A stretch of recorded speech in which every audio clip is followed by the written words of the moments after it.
quick question. I want to know if you're voting or not voting. What is your interest if you are?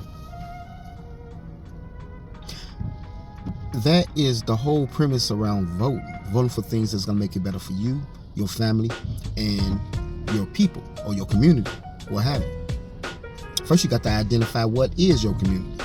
If your community is everybody else from around the world, then that's fine. You find a community that's like a melting pot like that. If your community is individuals who grew up like you, who look like you, who have the same interests and ideals, that want to build things so you can have a better or more stronger community and have children or people that keep those same memories, ideals, and communities together that you grew up in, then that's fine. That's what you should do. You know, this is what we had or have in America so far. So you want to vote your interest from who you are as a person, from your past, and from your lineage. Me, I'm a freedman individual, American freedman. Now, with that being said, what is my interest? My interest is having a better community, having a community where it reflects me, where I control, where my sentiments, my views, and the structure of my ideals and the history that comes with me is expressed in the community on where I'm at, and I'm free to live out and do what I want to do inside this community with the rest of the people that's in the community. We all in one agreement, so we're gonna live, have fun, enjoy, live our life, and pass on what we create. Life, liberty, and a pursuit of happiness. So why would I go against that unless I'm not happy with what I'm currently having right now? Now, if you're currently in a community and there's no other people coming in or integrating within your community, you still got the same life, and you shouldn't be speaking on other people unless it's something that's specifically addressing you. So when people talking about, bring over migrants and let people come in and buying jobs and everything, first, you got to think, okay, what company are offering these jobs and where are they at? And if they're offering jobs, what about the people who's already there? If the people who there is already there is not working and not having jobs and not being educated, but you bring other people over into their communities and you're doing that for them, you don't think that's going to be a problem? And let's speak with a little common sense. If these people have been out of work, because you see the job market and they say, jobs are rising, people are getting jobs just because you bring people over and you're giving them jobs. What about the people who are already there? If they don't have jobs, then they're going to go into homelessness. They're going to lose what they got. They can't maintain. You're going to replace them with new people. Now, what happens is the media projects that these people don't want jobs. Think about yourself. Let's be logical for a moment. If you was out of work and you was put out of a job, you're going to turn down a job when you got children, a family that need to eat and live and have a roof over their head. Come on, stop playing. Stop playing with people, especially my people, because we the first ones that's getting put out of these jobs. Where y'all confusing when he say black jobs, what he's saying is jobs that black people hold to support their stuff that's in their communities that's going to other people.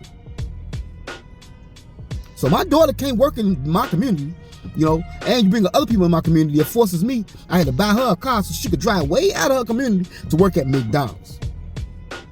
But all the jobs in my community is held by immigrants. The first jobs that most of our children should have to learn, to get money, to be self-sufficient, to build on as they go into college, to build something up for themselves. So they're not going to have a community that they can go into and extract the experience that I got.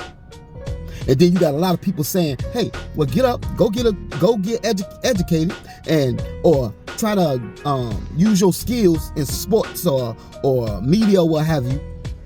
And once you get the bag, get out of the community. That's insane. If you get in the bag and you get out of the community, what community are you going to? What community bred you, created you, the experience that you have to be who you are, to have the culture that you got. So the generation down will not have the culture that you have. It has some other culture and don't even know that they are American freedmen. Because the educational system does not teach who you are when it comes to the true history of America. What they are doing is treason. So you look at it, 14th Amendment. It comes along with a Civil Rights Act, the 1866 Civil Rights Act, still in play. But because they changed the name that you would go up under, which is just the title, African American or colored and all that, that's not in the Constitution when it comes to the 14th Amendment. And the 14th Amendment does not give birthright citizenship to these immigrants, especially the immigrants who was already here that became 60 or 70 years before, that's inside politics that destroyed our Constitution. Those people that right now that you voted for, if you had known that there was immigrants bringing other people over as immigrants, corrupting the Constitution, would you voted for? But most people let their racism, their disrespect of our people, their hatred of our people undermine what this country is supposed to be. And so they want to use our plight now to try to keep us stuck with a certain mindset and a certain party saying that person is racist. I'm going to tell you this. Can't no white person tell me that another white person is racist. And can't no black person who lives around white people and not their own people can tell me that a white person is racist. Can't no person that claims to speak for me but haven't did anything for me that goes against me can tell me that another person is racist. This is why the Democratic Party is losing people. And if you really did your homework, you already know the Democratic Party is the party that was created and supported of the KKK. Yes, it was. Because we was first Republicans, but we was forced out by the Democrats. Lincoln was a Republican. His running mate was a Democrat. Once Lincoln signed stuff that the Democrat didn't like, they assassinated him. The Democrat took over and gave everything that we're supposed to have to the people that was treasonous with the country. And then, ultimate disrespect, they took back what we're supposed to have as freedmen. Freedmen is a class status, and it's also our cultural identity now. A lot of people want to say black American. In America, when it's the class, black American, white American, that's fine. You can self-identify as that. But when it comes to the Constitution and legal law, if you want to get things done, you can use your class status because it was put there. It doesn't say you can't subscribe yourself as black, that you are not black, that you still can't be black. We know what that is. You dictate what community and what black should be around the world. That's not going to stop.